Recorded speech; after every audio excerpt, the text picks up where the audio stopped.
大家好，สบายดี今天我们一起来学中文ก่อนที่จะไปเรียนภาษาจีนเราซื้อมีเพลงม่วนๆมาให้พวกหลานฟังและให้พวกหลานได้ฝึกร้องไปพร้อมๆกัน早上起来洗洗脸，洗洗脸，洗洗脸。早上起来洗洗脸，早上好。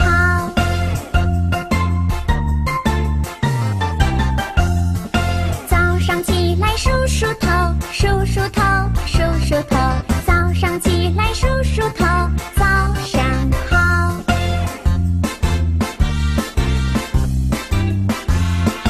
早上起来刷刷牙，刷刷牙，刷刷牙。早上起来刷刷牙，早上好。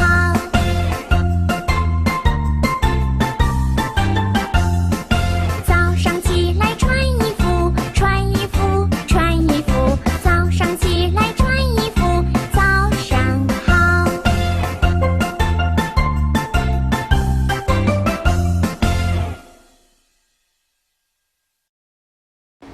ก่อนที่พวกหลานจะไปตอบบทเรียนเราซื้อจะมาอธิบายบทเรียนแต่ละข้อให้ฟังข้อที่1ให้พวกหลานฝึกเขียนตัวอักษรจีนตามรอยในตารางข้อที่2ให้พวกหลานขีดเส้นจับคู่หมากไม้กับตัวอักษรจีนและในครั้งนี้พวกหลานจะได้เขียนคำว่าพอในภาษาจีนเว้าว่า爸爸，爸爸，爸爸。แปลว่าพ่อต่อไปให้พวกหลานเบิ่งรูปภาพและอ่านคำศัพท์ที่จะจับคู่กัน草莓，